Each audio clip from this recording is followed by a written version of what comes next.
la parole de débat, c'est à peu près tous les 15 jours, mais celle-ci a subi pas mal de reports à cause de la situation que vous connaissez en Terre Sainte.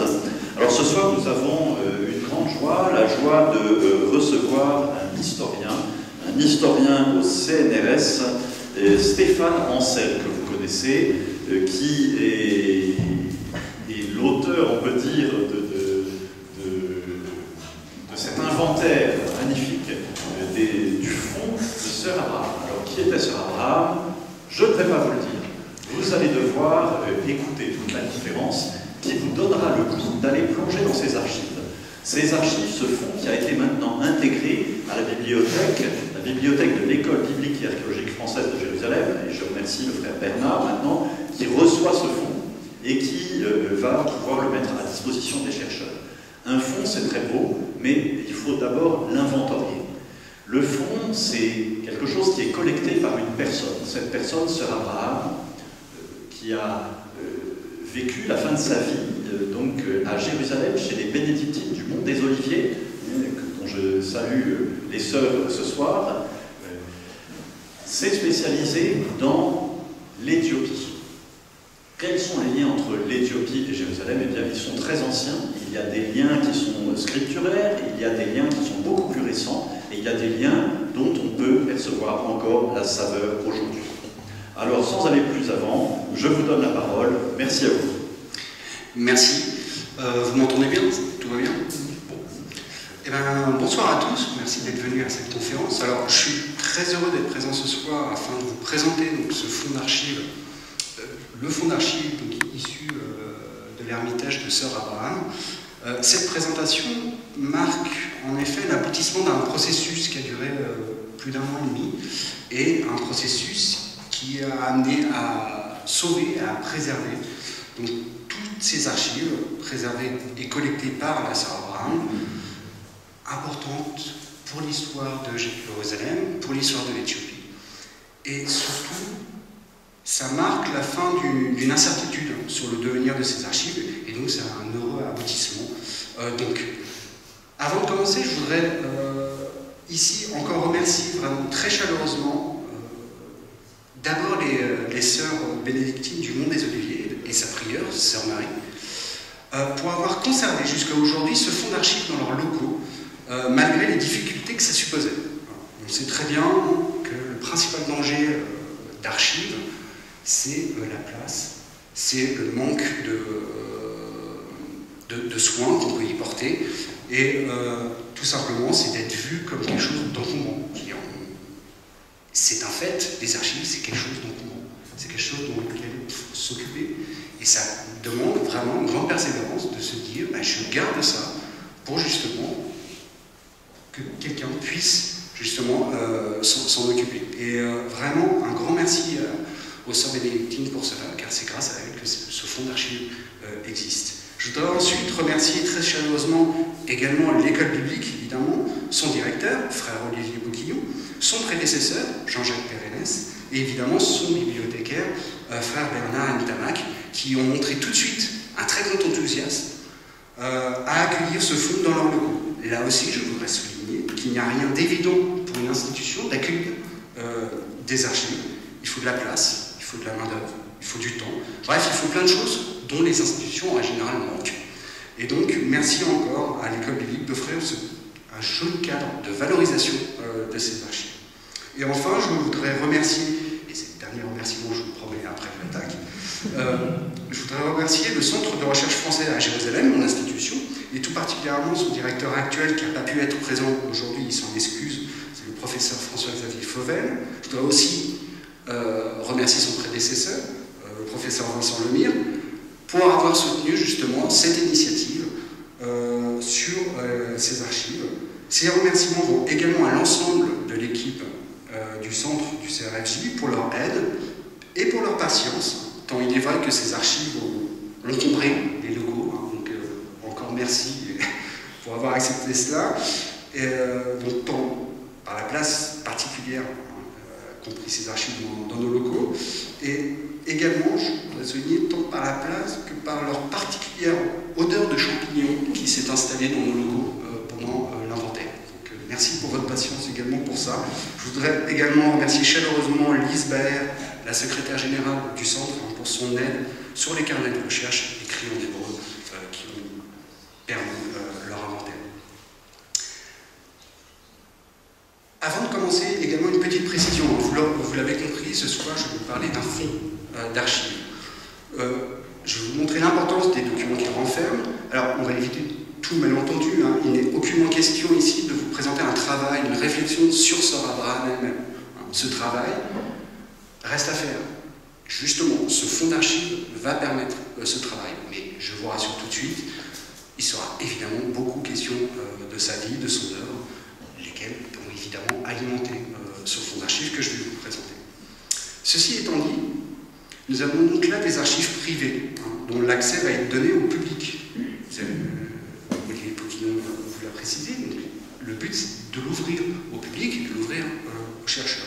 C'est un changement de statut pour des archives. Les archives qu'on a chez nous, qui sont privées, elles servent pour nous, pour nos activités, mais ensuite elles peuvent effectivement servir à d'autres, en dehors du cadre familial notamment. Et donc c'est un processus qui va durer un certain temps. Et de mon côté, ce processus a commencé exactement il y a 1 an et demi.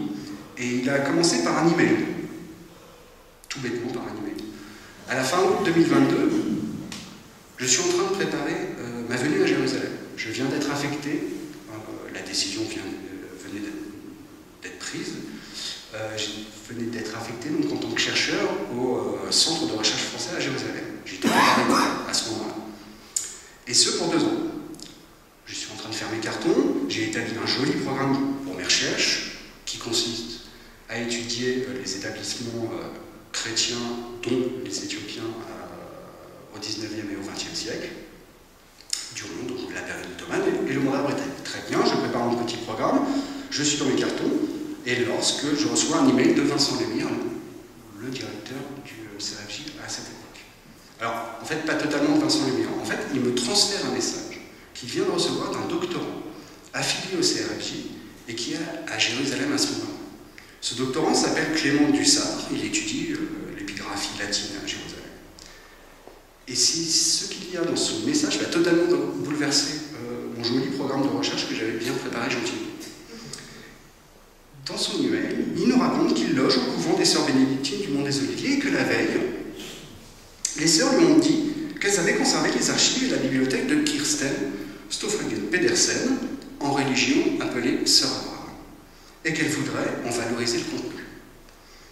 Sachant vaguement qu'elle a travaillé sur les chrétiens éthiopiens de Jérusalem, donc il demande à Vincent Lemire si par hasard ça intéresserait Stéphane Ancel, autrement dit moi, d'y jeter un coup d'œil.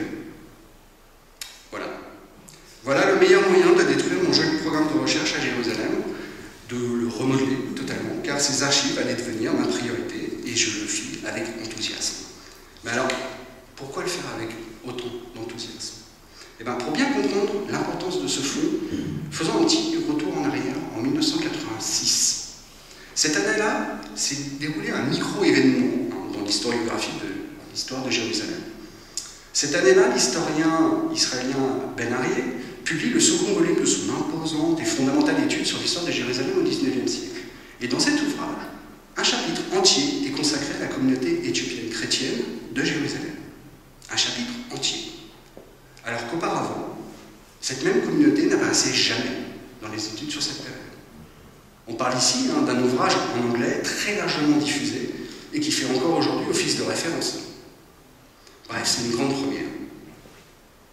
Les chrétiens éthiopiens d'Éthiopie à Jérusalem. Mais de quoi on parle? Cette communauté, qu'est-ce que c'est? Il s'agit des membres de l'Église orthodoxe d'Éthiopie présents à Jérusalem. Donc, le christianisme s'est développé en Éthiopie à partir du IVe siècle.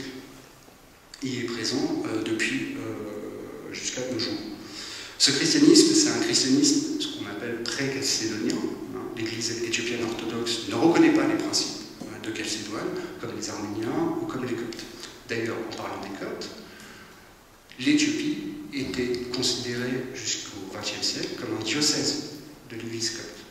L'unique évêque qui avait autorité en Éthiopie venait d'Égypte. C'était toujours un Égyptien qui considéré, et ce jusqu'en 1959, date de l'autocéphalie de l'Église orthodoxe.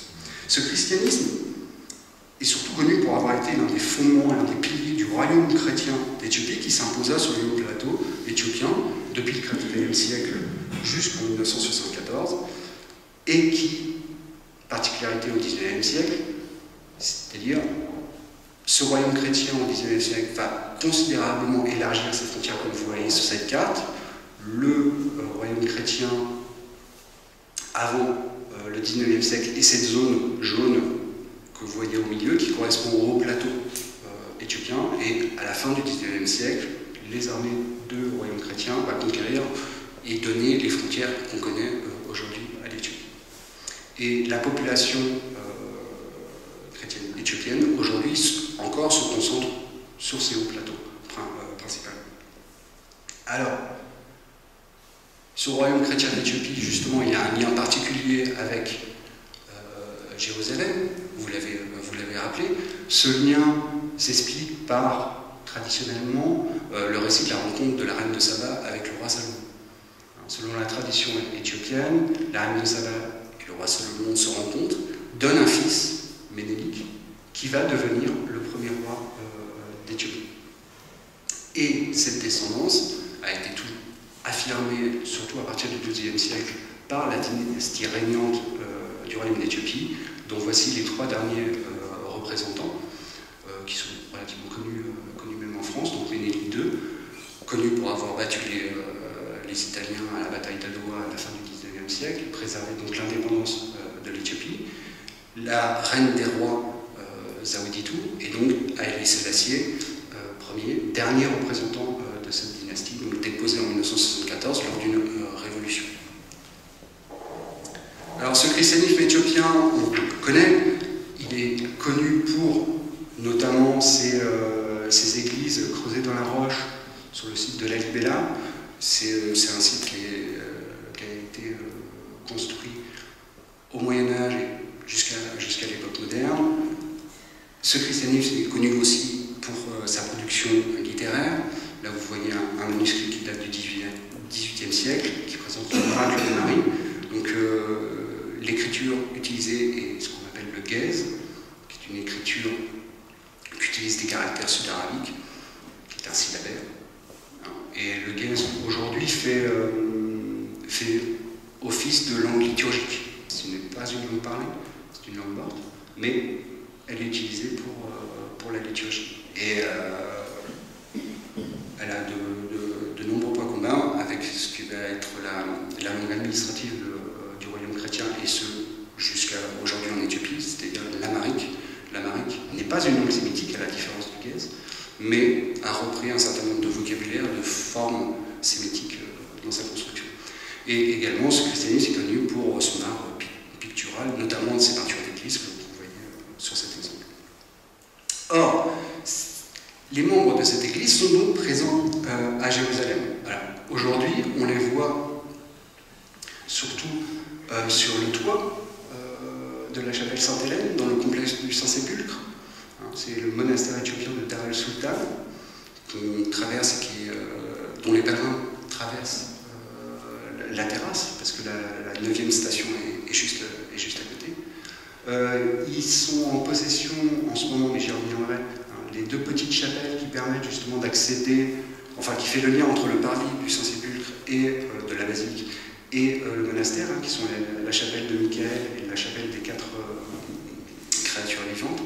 Là, je vous ai mis une photo de la communauté en 1904 sur la terrasse. Cette communauté, elle est aussi, voilà, pardon, et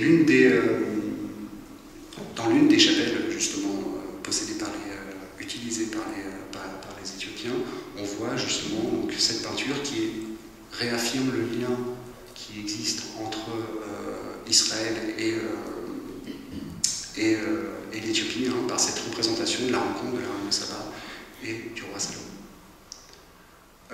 Ces chrétiens éthiopiens sont finalement très visibles, malgré la petitesse de la communauté, à Jérusalem, pour la bonne raison qu'encore aujourd'hui, on appelle une partie de la nouvelle ville le quartier éthiopien, Ethiopian Compound, qui est situé au nord-ouest, donc de la vieille ville, avec notamment cette église imposante qui a été construite, qui a été finie de construire en 1891 et qui représente vraiment alors là, la marque d'un renouveau de cette communauté. On parle de cette communauté effectivement présente depuis le Moyen-Âge, de nombreux témoignages depuis le Moyen-Âge de cette communauté, mais c'est vrai qu'au XIXe siècle, au début, elle était, avouons-le, moribonde, et il y a eu ce renouveau à la fin du XIXe siècle que représente justement cette église très imposante, située dans les nouveaux quartiers qui se construisaient à l'époque, donc juste au nord du quartier russe.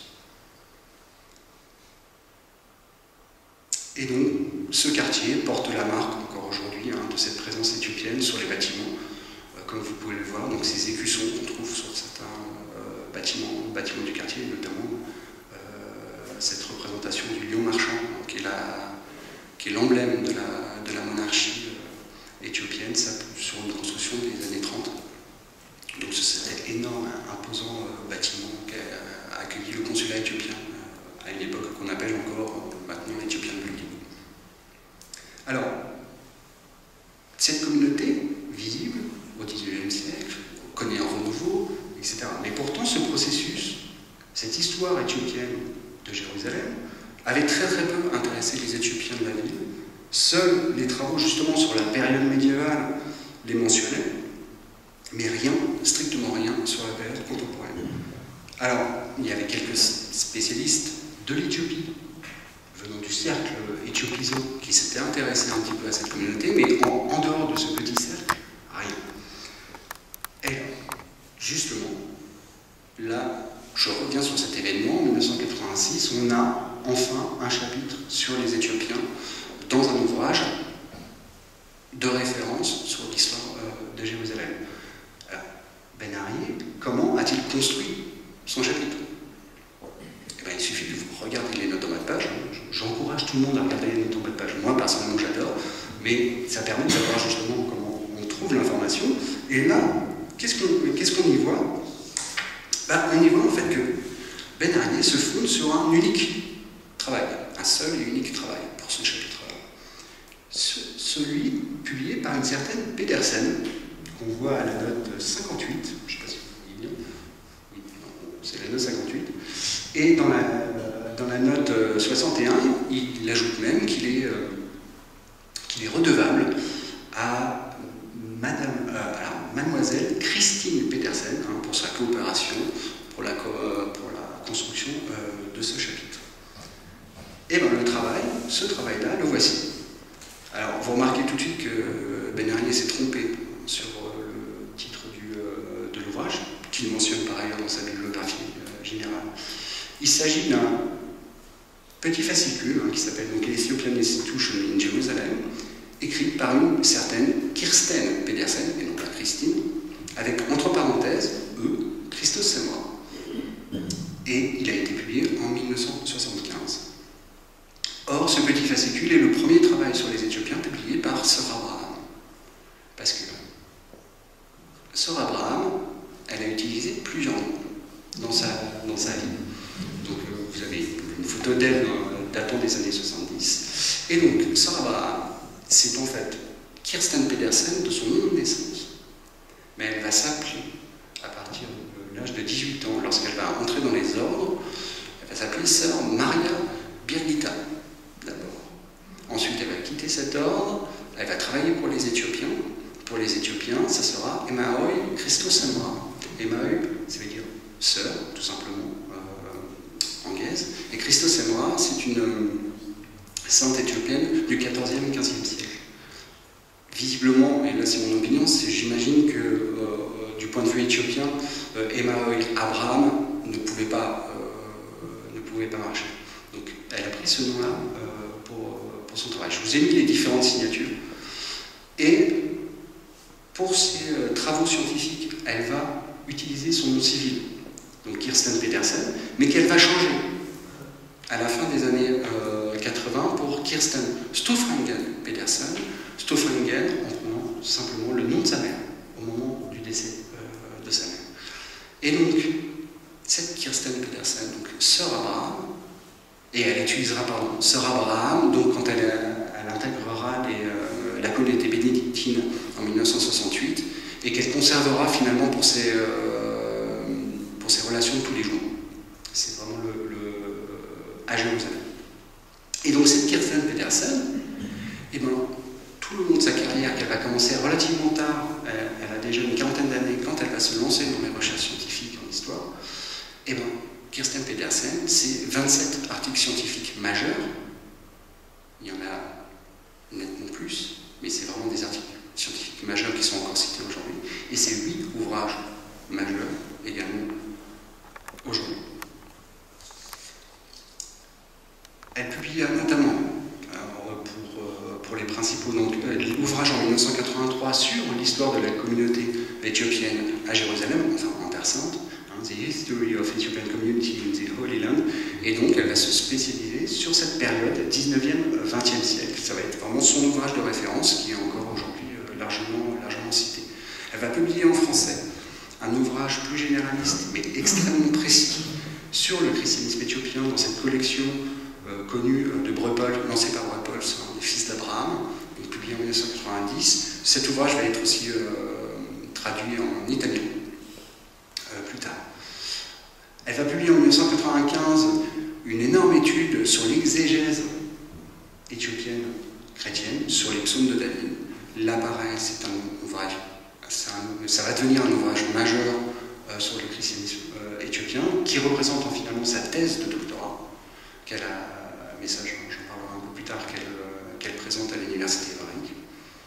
Et pour le public francophone, et un ouvrage qu'on trouve encore, qui est disponible encore aujourd'hui, Les chrétiens en Terre Sainte, qui est un ouvrage plus généraliste sur, comme son nom l'indique, sur l'ensemble des communautés chrétiennes qui sont présentes en Terre Sainte. Elle a fait énormément de conférences, là je vous mets de photos. C'est une personne donc connue, reconnue, c'est une personne publique donc, qui a participé à énormément d'événements scientifiques ou plutôt grand public. Par ailleurs, c'était une peintre d'icônes, une iconographe, activité qu'elle commence au début des années 70. Donc, elle va être aussi largement reconnue pour ce travail. Elle va faire de nombreuses expositions. Là, je vous ai mis l'exemple d'une affiche. Et toutes ces activités vont faire en sorte que ça va être vraiment une personne publique et très souvent interviewée par les journalistes internationaux, notamment venus de son pays d'origine, du Danemark ou de la Scandinavie en général. Ah oui, pardon. Voici quelques exemples de son travail d'iconographie. Donc on a une peinture, elle gravait aussi, elle faisait des gravures, et vous remarquez que justement la couverture de son premier ouvrage sur l'histoire de la communauté éthiopienne à Jérusalem, et ben c'est l'une de ses gravures, justement, avec cette petite signature imprimée à un cadre. Et donc, je disais, voilà, elle a été très largement, très souvent interviewée. Là, vous avez un journal danois. Elle a été interviewée évidemment également dans les journaux éthiopiens, là, ce que vous voyez. Et donc, presse quotidienne, voire hebdomadaire. On a retrouvé dans les archives énormément de coupures de journaux, justement de ces interviews. Et par ailleurs, en 1998, elle publia même ses mémoires en danois, dont je vous épargne la prononciation pour le titre, mais qui veut dire les années fugitives. Voilà. On a retrouvé d'ailleurs dans ces archives une version non publiée, mais traduite en anglais, ce qui m'a, je dois l'admettre, assez aidé pour aborder justement son autobiographie. Donc là, on n'a pas du tout affaire à une inconnue, bien au contraire.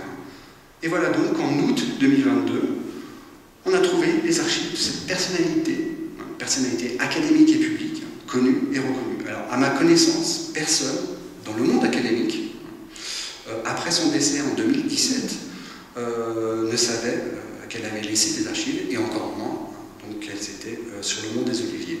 Et donc, en septembre 2022, je visite ces archives, et voilà ce qu'on trouve. Ce sont les premières images, premières photos que j'ai prises du fond. Il y a là plus d'une quarantaine de cartons, de caisses. Alors, honnêtement, c'est pas catastrophique, hein, l'état des archives, mais l'ensemble n'est pas dans ce qu'on peut appeler un bon état. Hein. Le papier se dégrade très vite hein, s'il n'est pas conditionné rapidement, et évidemment, les sœurs bénédictines n'y sont pour rien dans ce processus. Elles ont fait ce qu'elles pouvaient pour les préserver, mais il fallait agir vite. Mais alors, comment faire, justement? Alors, il y a 3 étapes indispensables hein, pour permettre la valorisation des archives. Il faut inventorier, conditionner et stocker. Aucune de ces 3 étapes ne fonctionne sans les 2 autres. Stocker sans inventaire, ça ne sert à rien. On ne trouve pas les documents. Inventorier, mais stocker n'importe comment dans des sacs poubelles, pareil, ça ne sert à rien. Et sans conditionnement viable, les documents papier se dégradent extrêmement vite et disparaissent, tout simplement. Donc, il a été très vite décidé, en accord avec la prière des bénédictines, de chercher au plus vite une institution pour accueillir ces archives. Alors, le CRFJ, donc le centre auquel je fais partie, ne pouvait pas le faire. Ce n'est pas sa vocation, pour la bonne raison que ce centre n'accueille pas de public, tout simplement. Et n'a basiquement pas de place. Alors, un choix s'est imposé dans les discussions avec Vincent Lemire, l'école biblique, évidemment. C'est vraiment, ça a été notre première idée. Une institution avec une bibliothèque reconnue internationalement, ouverte aux chercheurs du monde entier. Et par bonheur, donc ce que je disais tout à l'heure, l'école biblique a répondu favorablement et notamment avec un grand enthousiasme. Alors les 2 directeurs hein, de l'EBAF et du CRFJ de l'époque, donc Vincent Lemire et Jean-Jacques Pérenès, et ensuite François-Xavier Flouvel et frère Olivier Boquillon, ont scellé cet accord, et il a donc été décidé que le CRFJ, pour un temps, allait prendre en charge ces archives, en faire l'inventaire, le conditionnement, et qu'il fournirait finalement ce fonds, un peu clé en main, en apportant justement cette expertise. Et là, pour le coup, c'est la vocation du Centre français de recherche à Jérusalem, c'est justement d'apporter cette expertise. On est là pour ça. Et donc, on était très heureux de le faire. Et donc, ce travail a commencé en octobre 2022 et il s'est terminé en octobre 2023. Bon, il y a une étape dont j'ai pas mentionné, qui est absolument nécessaire. Hein, c'est vraiment la toute première étape, c'est le tri. Alors, qui dit tri, dit jeter. Alors, on est rarement à l'aise hein, pour décrire cette étape. Simplement, on ne peut pas tout garder. Hein. S'occuper d'un fonds d'archives, c'est justement jeter. C'est la première phase.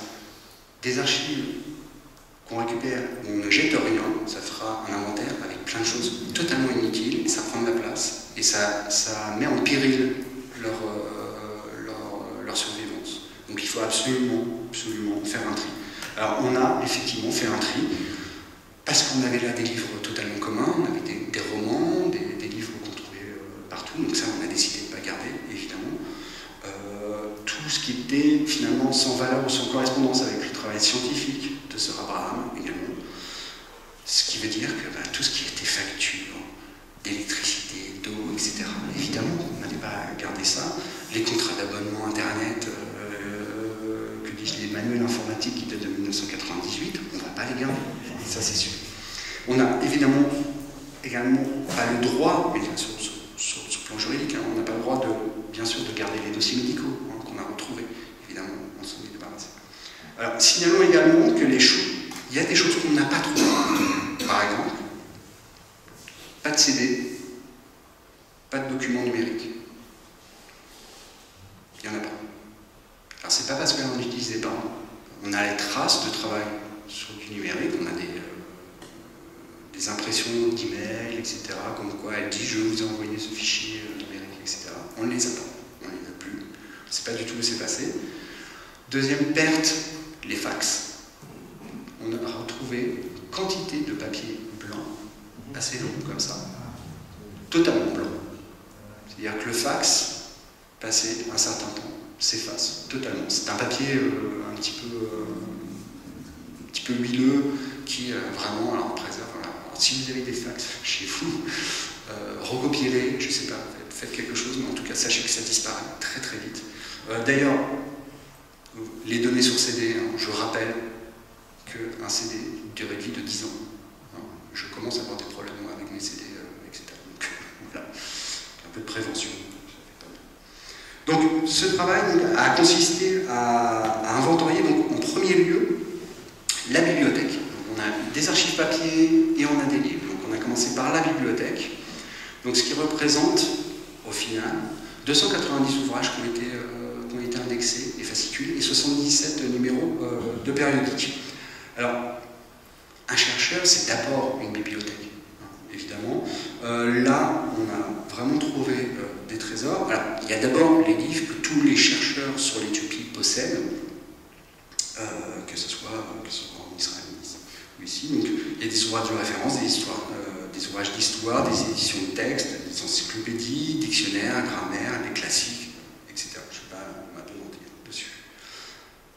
Mais il y a surtout tout ce qui a été produit, publié en Éthiopie, qui sont nettement plus compliqués, évidemment, vous pouvez l'imaginer, à accéder pour un chercheur, notamment européen. Et donc là, dans ce fonds, on a 150 ouvrages en amharique, 30 en gaze, hein, et c'est sans compter les éditions en bilingue. Et l'avantage, l'intérêt de ce fonds, c'est justement qu'on a énormément de livres liturgiques qui documentent, donc qui permettent de documenter justement l'Église orthodoxe d'Éthiopie dans ses textes, tels qu'ils les utilisent aujourd'hui encore. Et ce sont des éditions qui sont compliquées à avoir justement hors d'Éthiopie. Donc là, j'imagine que c'est vraiment une très grande richesse.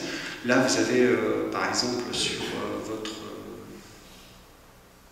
gauche le synaxaire éthiopien, et sur votre droite le Matsafek Kedassi, qui est le missel éthiopien qui est utilisé aujourd'hui. Mais on trouve également des ouvrages très rares, même en Éthiopie.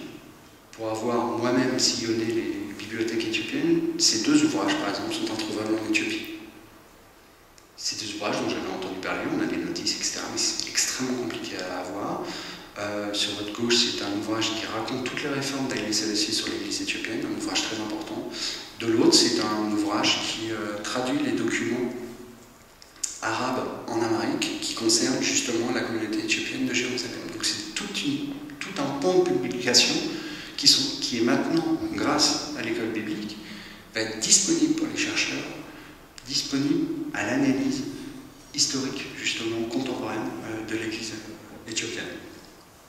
Et évidemment, dans ce fonds, voilà, d'autres publications très rares, éthiopiennes, je ne peux pas vous dire dessus, mais c'est vraiment des ouvrages, très très très heureux de les trouver, car pour une partie, je les cherchais, et très content justement de pouvoir justement les mettre à disposition des chercheurs et qu'on puisse en discuter. On trouve évidemment les publications de Sir Abraham, dont des publications qui sont là encore aujourd'hui compliquées à trouver dans les bibliothèques parce qu'il s'agit de petits fascicules qui se perdent en général dans les grandes bibliothèques. Donc là, voilà, on a ces petits fascicules publiés donc en 1975, donc celui dont je vous ai parlé tout à l'heure, mais puis en 1980, en 1994, 96, 98. D'ailleurs, j'ai vu qu'il y avait un petit fascicule sur l'église éthiopienne publié en allemand qui sera disponible grâce au don que fait les sœurs bénédictines, donc n'hésitez pas à vous servir, pour ceux qui lisent l'allemand. Alors, dans ce fonds, il y a des manques. Dans ce fonds, il y a des manques sur les travaux de Sir Abraham. Curieusement, son autobiographie en danois, on ne l'a pas retrouvée. Elle ne l'avait pas, ou du moins il a disparu. L'ouvrage sur les Éthiopiens en français n'y est pas non plus. On a les versions préparatoires, j'en parlerai, mais l'édition publiée, on ne l'a pas. Voilà. Ce travail a consisté d'un côté à inventorier les livres, mais maintenant, on va inventorier évidemment les archives. Alors les archives, on est passé donc de caisses à d'autres types de caisses, dans un conditionnement qui est évidemment qui n'a rien à voir. Et donc, ces archives papier représentent donc 14 cartons qui comprennent donc 86 dossiers, eux-mêmes comprenant 274 sous-dossiers. Alors, qu'est-ce que c'était ces archives papier? Eh bien, énormément de correspondances et de documents d'institutions rangés dans ce type de classeur qu'il a fallu donc ouvrir et réagencer. Il a fallu classer tout en essayant de suivre le classement originel tant qu'il existait, mais il y a de nombreux classeurs où finalement, voilà, c'était un peu des classeurs fourre-tout. Donc là, vous voyez le processus, là c'est le classement de la correspondance. J'ai fait le choix de classer la correspondance par date, active et passive, ensemble. C'est un choix que j'ai fait en tant d'expérience d'historien, en disant que par date, au moins, bon, et puis en plus, on n'avait évidemment pas le temps de faire un classement par destinataire, c'était impossible. Et il y avait donc classeur, papier et des carnets. On a retrouvé 188 carnets d'études et de recherche. Donc là, je vous ai mis un exemple. Oui, j'ai oublié de préciser, la petite référence que vous voyez en bas, c'est la référence qu'on a donnée pour l'inventaire. Donc, nettement plus d'une centaine de petits carnets qu'il a fallu inventorier, c'est-à-dire qu'il a fallu feuilleter, comprendre ce que c'était. Tous n'avaient pas des titres. Certains avaient des titres, mais pas tous. Et dans ces carnets, on se retrouve donc avec ça, à analyser.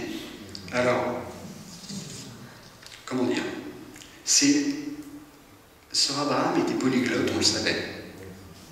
Mais à ce point-là, honnêtement, c'est assez impressionnant. Très honnêtement, ces carnets de travail, voilà, vous avez ce mélange de langues. Elle passe d'une langue à l'autre, constamment. Alors, j'ai fait un petit inventaire dans les langues majoritaires des documents qu'on a retrouvés. Majoritaires. On a du danois, sa langue maternelle. On a de l'hébreu, beaucoup. De l'anglais, du français, de l'allemand et de l'amharique. Donc la langue éthiopienne. Ça, c'est pour les langues majoritaires, c'est-à-dire un gros nombre de documents. Mais vous avez aussi des langues minoritaires. Et là, vous avez du latin, du grec classique, du guèze, donc la langue classique en Éthiopie, l'italien, de l'arabe, du turc ottoman, du syriaque et de l'araméen. Voilà. Et même, on a eu, jolie surprise, alors je ne sais pas si vous voyez bien, voilà, alors je vois mieux là en haut, le titre. Voilà, alors ça m'a posé question quand même une petite journée, je dois avouer, j'étais là, qu'est-ce que c'est que ça? Et bien, il s'avère que c'est du vieux norrois. Voilà, c'est en rune, donc le vieux norrois, c'est une langue scandinave, classique, écrite en rune, et donc j'imagine qu'elle s'est amusée à écrire des passages en vieux norrois. Donc là, je fais appel à des spécialistes qui peuvent s'intéresser au vieux norrois. Alors, j'imagine que c'est la traduction de ce qu'il y a en haut dessus, mais je ne pourrais pas dire. Et cette langue a été utilisée sur aussi comme titre de dossier. Voilà. J'ai apprécié l'intention. Évidemment, je me suis cheaté dessus. Hein. Bon, il n'y avait rien d'extraordinaire dedans, mais voilà. Donc, cet ensemble a donc été classé. Hein, et donc, très rapidement, je veux dire, donc les cartons 1, 2, 3 et 4, donc de façon très prosaïque, hein, appelés AP, c'est-à-dire Archives Pedersen, on n'est pas allé chercher très loin. Donc, les cartons 1, 2, 3 et 4 comprennent donc des documents relatifs à ses publications, ouvrages et articles, ainsi qu'à ses conférences et présentations publiques. Hein, autrement dit, les travaux préparatoires, les manuscrits, les tapuscrits originaux, mais également la correspondance avec les éditeurs, avec les organisateurs des conférences et la correspondance scientifique. Les cartons 5 et 6 comprennent, eux, des documents relatifs à ses relations avec et sa participation dans des organismes scientifiques, les associations de savants, mais également sa participation dans des organismes à vocation œcuménique et des organisations missionnaires. On y trouve de la correspondance, mais également, plus intéressant, des documents internes de ces organismes-là, comme des comptes rendus de réunions, par exemple. Les cartons 7 et 8 rassemblent l'ensemble de sa correspondance active et passive, comme je disais, Effectivement, elle a eu l'habitude de garder une copie des lettres qu'elle envoyait. Très chouette habitude pour un historien. Bon. Et donc on a la correspondance passive et active. Donc active, ce qu'on envoie, passif, ce qu'on reçoit. Et donc, comme je disais tout à l'heure, il a été décidé de garder active et passive ensemble, pour qu'on puisse faire le lien entre les documents, mais parallèle, parce qu'il fallait quand même les classer par le carton neuf rassemble les documents concernant son travail entre 1970 et 1980, j'y reviendrai, au sein de l'archevêché de l'Église éthiopienne. J'y reviendrai plus longuement tout à l'heure. Le carton 10 rassemble les documents historiques qu'elle a collectés et qu'elle a utilisés pour nourrir son travail scientifique. J'y reviendrai également plus longuement. Et le carton 11 comprend des documents concernant sa vie personnelle qu'on a gardés. On y trouve des documents de son entrée dans les ordres, par exemple les coupures de presse, que je vous ai montré tout à l'heure, et les documents visant la préparation et la rédaction de son autobiographie. Et donc c'est dans ce carton qu'on a une version de son autobiographie en anglais qui est disponible. Et enfin, les cartons 12, 13 et 14 rassemblent l'ensemble des carnets d'études et de recherche de Sir Abraham. Alors comme vous le voyez, les dates extrêmes de ce fonds, des documents présents, vont de 1884, documents historiques, à 2012. Mais la majorité des documents, la très grande majorité des documents, sont datés entre 1970 et 2007. Alors, c'est bien beau de dire ça, mais maintenant, voyons ce qu'il y a véritablement maintenant comme document dans ces archives. Alors, évidemment, la propre histoire de Sir Abraham alimente ces archives et permet évidemment de contextualiser les documents qu'on a trouvés. Alors, nous avons trouvé peu de documents allant de sa naissance jusqu'à son installation à Jérusalem. Donc sa naissance, elle est née le 26 février 1932 à Copenhague, et donc sous le nom de Kirsten Pedersen. Elle est dans une famille luthérienne pratiquante, pourtant elle se convertit très tôt, à partir de l'âge de 12 ans. J'ai pas la date exacte, pas trop de documents là-dessus, mais elle le raconte dans son autobiographie. Elle se convertit au catholicisme. Dans cette lettre-là que je vous ai mise, c'est une lettre de recommandation pour son entrée dans les ordres. La personne explique justement qu'à partir d'un très jeune âge, de 12 ans, elle participe à la vie active de l'Église catholique de la région et qu'elle participe à la messe, etc. Et donc, en 1950, donc elle a 18 ans, en 1950, elle demande à entrer dans le noviciat du monastère de l'ordre de Sainte Brigitte, à Vadstena, c'est en Suède. Et nous avons donc cette lettre de recommandation qui a été produite pour cela et qui revient sur cette procédure. Et elle y prononce ses vœux monastiques en 1957, donc 7 ans après.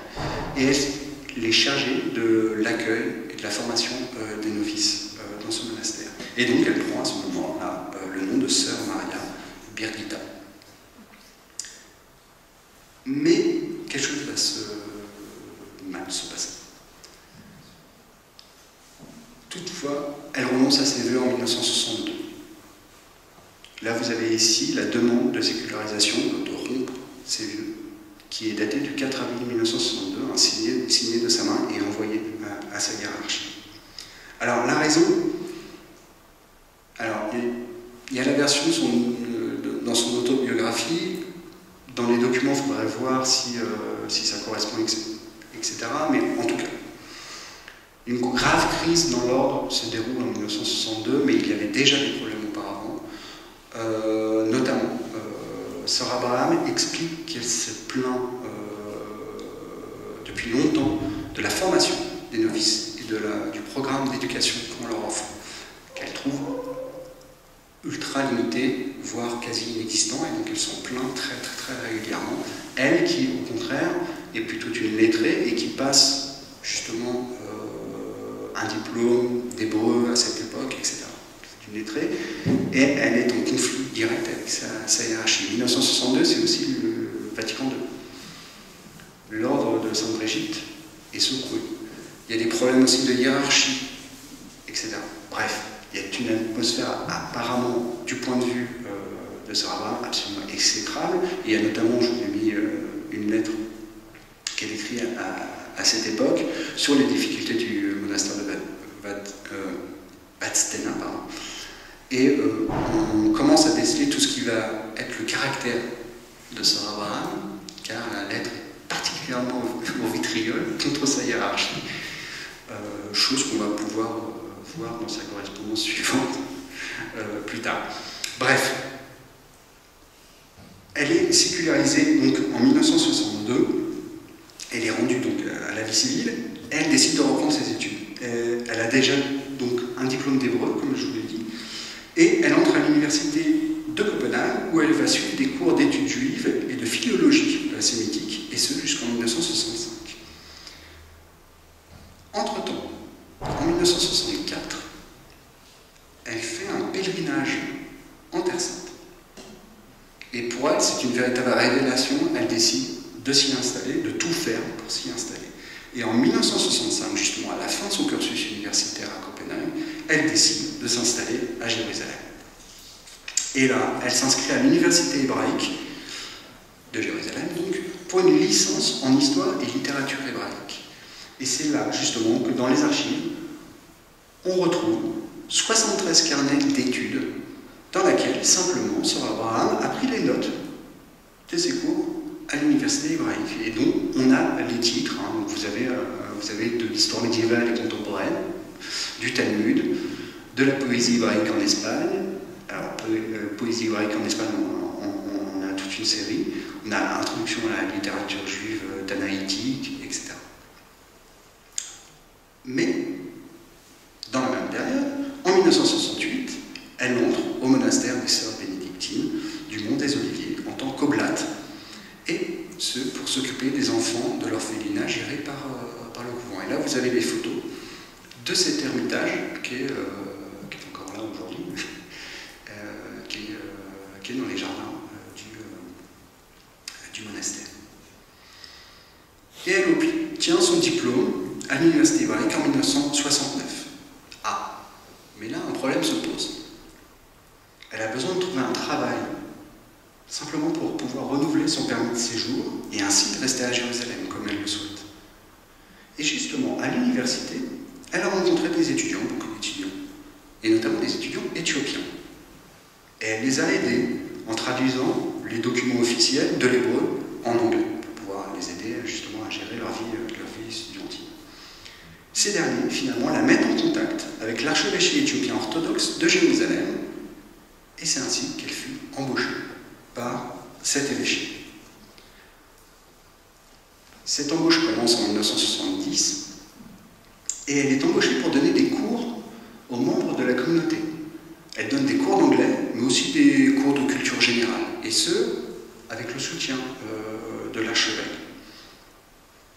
Et surtout, parallèlement à ce travail, elle a fait un autre travail, un travail de secrétariat et de traductrice. Elle va être amenée à traduire en anglais ou en hébreu, enfin passer de l'un à l'autre, la correspondance de l'archevêché avec ses interlocuteurs extérieurs. Et justement, les archives de Sir Abraham conservent un très grand ensemble de copies des lettres dont elle s'était elle-même chargée. Il y a là des lettres qui concernent les relations avec les autorités civiles et administratives de la ville de l'époque, mais aussi avec les autres églises, avec les fournisseurs, avec les employés, avec des lettres qui concernent les biens immobiliers de la communauté, les activités consulaires de l'archevêché et l'aide aux ressortissants éthiopiens. Je suis donné juste quelques exemples. Là, on a par exemple la lettre de demande de visa pour l'artiste Mazmour Zadawit, qui date de 1975. Or, c'est celui-là même qui a peint l'énorme tableau qu'on voit aujourd'hui sur la rencontre de la reine de Saba et du roi Salomon. On a d'autres documents. On a la lettre, par exemple, une lettre de protestation de l'archevêque éthiopien de l'époque au sujet de la conversion d'un membre de la communauté au christianisme syriaque. Il est très en colère. Très en colère, où il explique simplement que cette personne est donc née est membre de la communauté, qu'il n'a aucune raison de changer de communauté, évidemment, sachant d'autant plus, on est en 1975, sachant d'autant plus, selon lui, que la Syrie est un nid de suppôts terroristes qui attaquent l'Éthiopie en ce moment. Voilà. Donc on a ce type de document documents qui ont vraiment voilà, des listes des membres de la communauté en 1975. C'est un document important justement pour comprendre la place et l'importance de cette communauté. On a également des documents qui sont importants historiquement. On a notamment des déclarations officielles de l'archevêché de Jérusalem à propos de gros sujets tels que la réaction officielle en septembre 1974, date de la révolution éthiopienne, et réaction justement aux décisions du gouvernement militaire temporaire de l'époque mis en place vis-à-vis justement de la réaction vis-à-vis des décisions qui sont prises pour la séparation de l'Église et de l'État en Éthiopie. Et d'ailleurs, je crois, oui, on est le 4 septembre, on est 3. On est quoi, 8 jours avant la déposition officielle d'Haïlé Sélassié. On a aussi une autre réaction sur justement le déroulement de la guerre en Érythrée en 1975. Donc on a une position officielle de l'archevêché, et qui est la position officielle dans ce cas-là qui suit la position officielle de l'Église en Éthiopie, hein, sur la guerre en Érythrée, appelle justement à ce que le bain de sang s'arrête. Ce qui est intéressant dans ce document, c'est que vous voyez, attaché, il y a la version amharique, petit feuillet, c'est pour ça que je l'ai laissé, petit feuillet où il y a la version amharique et la traduction à la main faite par Sarah Barra.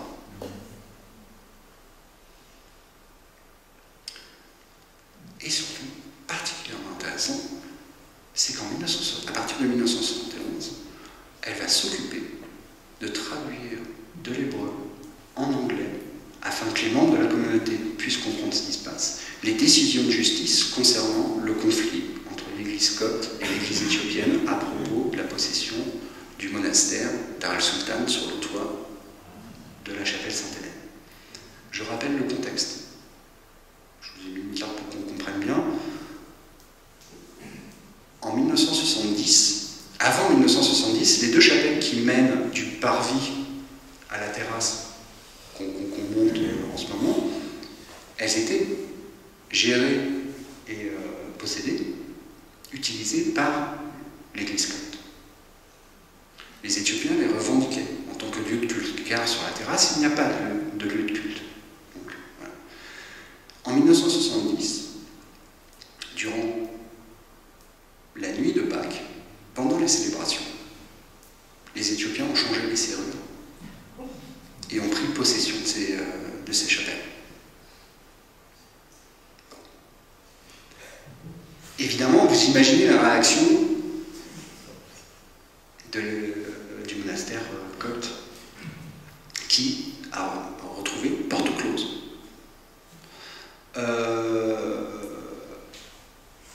C'est d'ailleurs pour ça, aujourd'hui, je le dis souvent aux visiteurs, c'est pour ça qu'aujourd'hui, il y a toujours un Éthiopien, toujours un moine dans ces deux chapelles, toujours. Elles ne sont jamais vides, jamais. Parce que bon, on ne sait jamais ce qui peut se passer.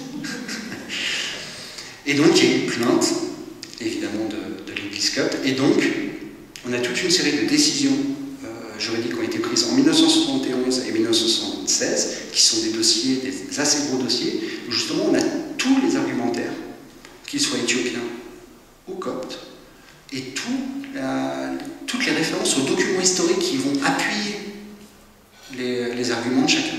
Donc en fait, on a une espèce de rétro-histoire, c'est-à-dire qu'on a déjà un dossier historique qui est constitué, et charge aux historiens de reconstituer. Donc là, on a vraiment quelque chose qui documente cette période qui est absolument d'une valeur très grande et qui était totalement inédite jusqu'à présent. Et durant la même période, on a évidemment des lettres, la correspondance qu'elle menait à cette époque, et on a des lettres qu'elle a envoyées aux chercheurs travaillant sur l'histoire d'Éthiopie. Donc c'est les premières lettres qu'elle envoie à des chercheurs sur un pays qu'elle n'a toujours pas visité, et donc elle commence petit à petit à s'intéresser. Et elle envoie notamment cette lettre, j'ai pris cet exemple, elle envoie à Richard Pankhurst, qui était un historien extrêmement reconnu sur l'histoire de l'Éthiopie, et donc donc elle envoie cette lettre où elle se présente, où elle explique que, travaillant pour l'Église éthiopienne, voilà, elle a envie de s'engager sur un travail scientifique sur l'Éthiopie. Et donc elle signe sa lettre, donc de son nom civil, Kirsten Pedersen, mais à côté, donc Emaoy Christosema, qui sont noms pour les Éthiopiens. Et donc, elle a appris l'amharique, elle a appris le gaz, elle continue à se perfectionner, évidemment, dans les langues sémitines, et surtout, elle va demander, et on va lui accorder, l'accès aux archives de la communauté éthiopienne. Et donc, c'est ce qui va nourrir ses premiers travaux sur l'Éthiopie, que je vous l'ai dit, en 1975. Elle produit un petit fascicule qui permet, commandé par l'archevêché, qui permet à l'époque justement de faire connaître cette église dont personne ne parle dans tout le milieu scientifique. Et donc, elle s'en charge. 1975, c'est une date importante parce que elle obtient finalement son permis de séjour permanent et elle entre de nouveau à l'université hébraïque qu'elle avait quittée en 1969 pour cette fois préparer un master. Donc on est passé de la licence au master en études africaines. Elle se spécialise en histoire de l'Éthiopie, dont on se doutait, mais également en littérature africaine. Donc on voit tout de suite une ouverture, tout de même, vers des sujets plus vastes. Alors, elle obtiendra son diplôme en 1980, donc 5 ans après, grâce à un mémoire sur l'histoire des Éthiopiens à Jérusalem, et qu'elle va faire traduire, qu'elle a traduit lui-même, en anglais, et publié en 1983. Alors, dans les archives, justement, on conserve les différentes versions tapuscrites en hébreu de son mémoire original, donc avec, je ne sais pas si vous voyez, non, mais voilà. Sur ce côté-là, vous avez des annotations, des corrections qu'elle apporte. Donc, vous savez sinon la date, en 1979. Donc, on a pour la première fois l'original de son travail sur les Éthiopiens. On a ses carnets de travail, donc là, voilà, dans la mesure des carnets de Sir Abraham, c'est-à-dire que vous avez de l'hébreu, de l'anglais, bref. Et là, voilà, on a sa fourmi d'idées, de bouts de phrases qui vont être intégrés aux mémoires, etc. Enfin, ce serait toute une étude à faire. Pareil, sur les fonds d'archives, il y a des références à prendre. Et on a le tapuscrit original de la version en anglais. Là, pareil, corrigé, daté, à chaque fois signé, à chaque fois car elle les envoyait donc, pour publication, donc elle gardait une copie, et tout est daté et signé. En 1984, elle s'engage dans un programme doctoral, donc on voit qu'on augmente à chaque fois, toujours à l'université hébraïque, et à ce moment-là, sa vie a encore changé. Elle n'est plus à l'archevêché éthiopien, elle le quitte en 1980, après quelques tensions, il faut quand même la mettre, des tensions dont elle parle. Sa présence dans l'archevêché éthiopien n'a jamais été simple. Une partie de la communauté qui avait du mal à accepter qu'une femme blanche puisse donner des cours à des membres ecclésiastiques de la communauté. Elle avait le soutien d'une grande partie, mais bon, voilà, il y avait des tensions et visiblement un changement de direction au niveau du monastère. Le prieur a changé, a finalement fait qu'elle a décidé de le quitter en 1980 et elle réintègre la communauté des sœurs bénédictines en 1980 et reprend son nom monastique officiellement comme sœur Abraham. Alors, elle poursuit donc son doctorat. Son doctorat donne lieu à une thèse directement rédigée cette fois en anglais et non pas en hébreu. Et cette thèse porte sur l'exégèse éthiopienne des psaumes de David. Donc là, on est vraiment sur quelque chose d'extrêmement technique, d'extrêmement érudit, et vraiment qui apporte vraiment une marche en plus sur la connaissance de la littérature éthiopienne, qui est un pas qui est encore reconnu aujourd'hui comme majeur. On a évidemment les tapuscrits originaux de ce travail, toujours avec des mentions faites à la main, parce que voilà, la police de caractère éthiopienne sur les la machine à écrire, c'est compliqué. Donc on a vraiment sa main, on a énormément de corrections, on a cette correspondance scientifique, on a des épreuves, et surtout,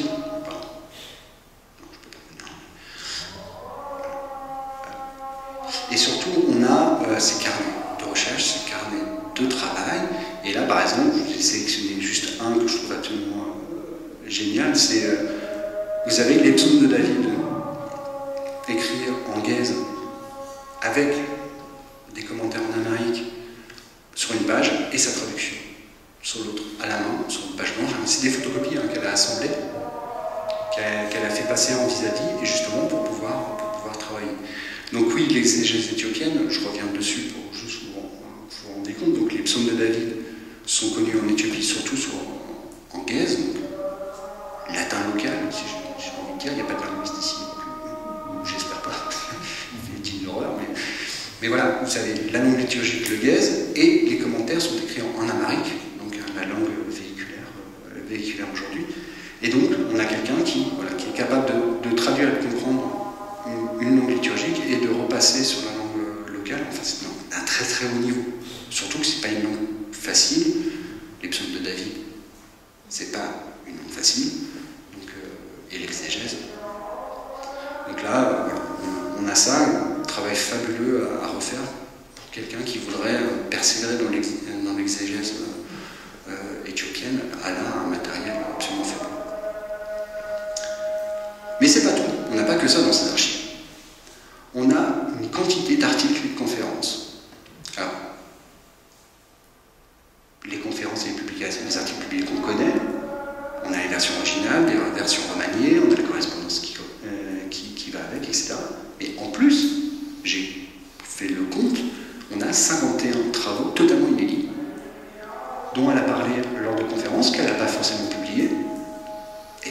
Et là, on a des sujets qui sont un peu plus larges. On a les Éthiopiens à Jérusalem, on a beaucoup de conférences sur le christianisme éthiopien, quelques ses formes, enfin, je veux dire, sur la liturgie, sur l'iconographie, etc. Et on a aussi énormément de conférences sur le christianisme orientaux, en règle générale, qui soient en Terre Sainte ou pas. Là, je vous ai mis un exemple en danois sur justement les églises orientales. Et donc, on a soit des tapuscrits, soit des manuscrits comme ça dans des carnets, écrits de sa main et de ces conférences qu'elle va donner. Mais donc, il n'y a pas seulement son travail scientifique. Les sources sont l'une des grandes richesses de ce fonds. En effet, ces archives renferment des copies de documents qui ont nourri le travail de Sir Abraham. Or, là, on a des copies. Ce ne sont que des copies, on est d'accord. Mais ce sont des copies de documents extrêmement compliqués à accéder pour un historien aujourd'hui. Et donc là, on a des documents qui peuvent resservir. Finalement, tout chercheur a dans ses tiroirs des documents qu'il a utilisés, des documents qu'il n'a pas utilisés, des documents qu'il a utilisés un peu. On ne peut pas toujours aller au bout de son analyse, on ne peut pas toujours publier tout ce qu'on veut, parce que voilà, le monde de la recherche est fait comme ça, le monde de la publication c'est autre chose. Donc on retrouve tout cela dans ces archives-là. Et notamment, on a retrouvé ce qu'on appelle les archives de Nathan Marein. Alors qui est Nathan Marein? C'est un avocat qui a plaidé la cause des Éthiopiens devant les tribunaux à Jérusalem dans les années 1930-1940. Et on a toutes ces archives. Elle a photocopié toutes ces archives. C'est l'équivalent, je crois, de 5 ou 6 grosses photocopies reliées. C'est fabuleux comme matériel. Elle en a utilisé, elle en parle dans son ouvrage sur les Éthiopiens à Jérusalem, et finalement assez peu, parce que ce n'était pas non plus le centre de son ouvrage, mais là vous avez toutes les décisions de justice, ça mériterait vraiment un regard, notamment, voilà, là je vous ai mis quelques exemples de la correspondance concernant justement la plainte des Italiens contre les Éthiopiens de Jérusalem, éthiopienne, car, vous le savez sûrement, en 1936, l'Italie envahit l'Éthiopie, occupe l'Italie, et donc l'Italie suppose que tous les biens de l'église éthiopienne à Jérusalem lui appartiennent. Voilà. Donc, problème. Et ben voilà, on a 3 ou 4 cahiers, justement, correspondance, ça parle de tout. Et donc c'est un matériel absolument fabuleux. On a aussi des photocopies de manuscrits éthiopiens qui sont présents dans les archives éthiopiennes aujourd'hui, qui sont compliqués à accéder. Alors là, sur votre sur votre gauche, vous avez un petit manuscrit qui date du début du XXe siècle, qui raconte l'histoire de la communauté à Jérusalem. De l'autre, un grand manuscrit, lui rédigé dans les années 20, pareil, histoire des Éthiopiens à Jérusalem. 2 documents qui sont absolument fondamentaux pour comprendre l'histoire des Éthiopiens à Jérusalem et de leur discours, etc. Et donc sont maintenant totalement accessibles grâce à ce fonds. Et c'est pareil, d'une richesse absolue. Pour l'un, celui de 1904, là, celui qui a les caractères les plus gros, on a d'ailleurs la traduction faite par Sir Abraham de sa main. Donc, dans l'un des carnets, je suis tombé sur la traduction de ce texte, qui est très très intéressante. Vous voyez, il y a des termes qu'elle ne comprenait pas, et donc elle les met entre parenthèses, elle raille. C'est absolument fabuleux comme travail. On a aussi ça ce sont des photos, et c'est des documents que je ne connaissais pas, tout simplement. C'est des documents, alors donc écrits en arabe, qui concernent la possession éthiopienne, justement, de Breganet, du quartier éthiopien. Ce sont des actes de propriété, alors qui ne sont pas au nom des Éthiopiens, qui sont au nom du prédécesseur des Éthiopiens.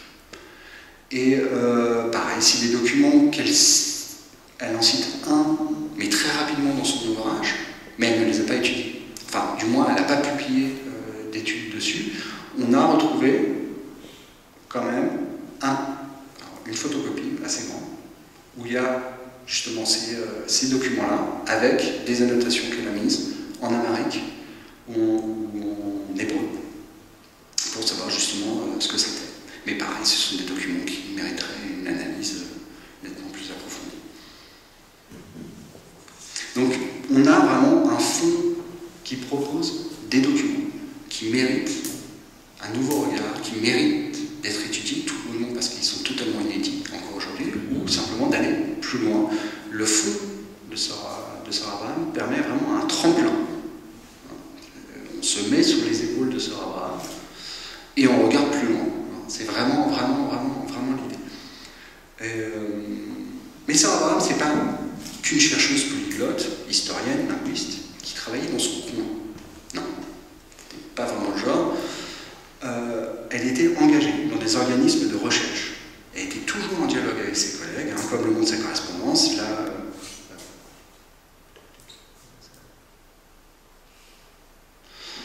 je l'ai plus. Sa correspondance, justement, scientifique, montre très nombreux échanges avec ses collègues. Le dialogue semble vraiment avoir été son objectif, sa manière de faire. Elle était énormément engagée, comme on l'a vu, dans la transmission du savoir. On l'a vu, elle s'est très jeune engagée dans la formation des novices, dans l'enseignement. Elle a été engagée ensuite dans l'enseignement de l'orphelinat des sœurs bénédictines. Et elle a été engagée dans l'enseignement, dans le cadre de l'archevêché éthiopien.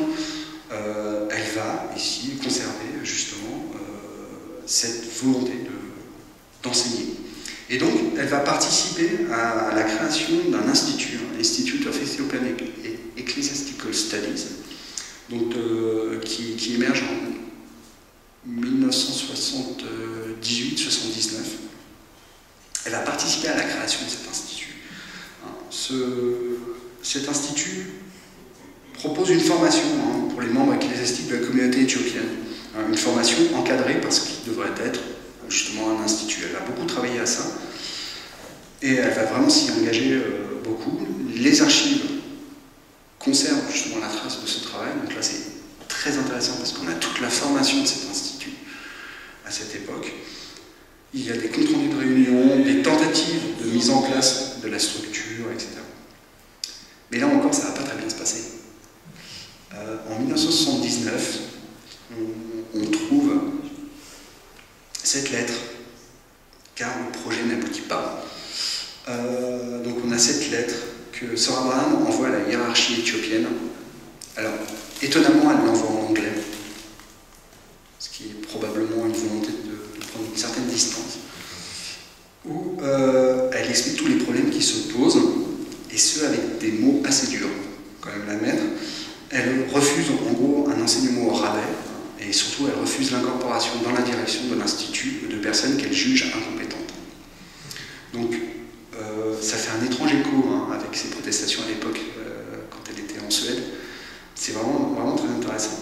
Et on comprend mieux effectivement la situation en 1980 quand finalement elle décide de se retirer de l'archevêché éthiopien, tout ça ayant... Donc, elle a travaillé également à la création de la School Pension for Ethiopians in Jerusalem, portée par la Danish Evangelical Mission, qui était chargée d'accueillir des étudiants éthiopiens et de les installer à Jérusalem. Là encore, on a beaucoup de documents. Elle a travaillé énormément pour le communisme à Jérusalem. Elle a travaillé dans ce qu'on appelle le The Rainbow Group, dont on a les comptes rendus, etc., qui organise des conférences et des séances de discussion entre communautés chrétiennes et communautés juives. Mais elle a travaillé pour un nombre incalculable d'instituts, notamment les Israel Interfaith Association, qui lui réunit chrétiens, juifs et musulmans, puis toute une série d'organisations dont on a les documents internes, dont on a des comptes rendus, etc. Et elle a participé, en tant que membre, à la Catholic Women's Ordination pour la promotion de l'ordination des femmes dans le catholicisme. Donc ça, c'était plutôt une surprise. Voilà. Donc elle fait partie du listing de cette organisation. Alors en guise de conclusion, qu'est-ce qu'on peut dire? Écoutez, ce fonds est, de mon point de vue, un très joli fonds extraordinaire, ce pour plusieurs raisons. D'abord, il permet de documenter la vie et l'œuvre d'une personnalité de Jérusalem, Sir Abraham, donc connu, reconnu de façon internationale, énormément de gens la connaissent, ça permet de faire mieux connaître son œuvre, on a ses travaux inédits, etc. Ça permet aussi une étude sur sa vie. Voilà. Mais également, ça ne sert pas qu'à ça, ce fonds. Ce fonds, il va servir aussi à mettre à disposition, j'en ai parlé, des documents et des ouvrages importants sur les Éthiopiens, sur l'histoire de l'Éthiopie. Tous les livres qu'on a récupérés ont permis de compléter la collection qui était déjà présente avec la public et de proposer justement ces ouvrages qui sont rares et qui permettent justement de continuer l'étude de l'histoire de l'Éthiopie. Il permet aussi de justement, j'en parlais tout à l'heure, de mettre à disposition des documents totalement inédits, des documents historiques importants, voilà, qui méritent la reprise en main par des historiens. Mais juste pour finir, ça permet également de faire une histoire des méthodes des historiens et de contextualiser leurs méthodes. Là, on a toute la méthode de Sir Abraham à une époque donnée, ce qui permet justement de comprendre comment elle a fait son travail, de la contextualiser, de la comparer avec d'autres, et de comprendre comment notre matière d'histoire se crée au jour le jour. Elle permet aussi une histoire des savants de Jérusalem et des réseaux intellectuels dans les organismes chrétiens, notamment. On a le moyen de faire de l'histoire de la science sociale, de l'histoire de la science sociale du religieux. Et enfin, on a aussi une histoire à faire, qui reste à faire, des associations et de l'œcuménisme à Jérusalem. Là, grâce à ce fonds, on a une image, une petite image, de tous les réseaux personnels, institutionnels, qui pouvaient exister justement en 1970, 1980, 90, jusque les années 2000. Voilà. Au final, j'ai envie de dire juste simplement que ce fonds permet d'étudier l'Éthiopie, mais permet surtout d'étudier Jérusalem en soi. Et vous qui habitez Jérusalem, juste un petit point final, c'est un peu le mot pour vous dire, prenez soin de vos archives. Hein. Elles permettront aux générations, des historiens futurs, de vous comprendre et de se comprendre mieux ensuite. Je vous remercie.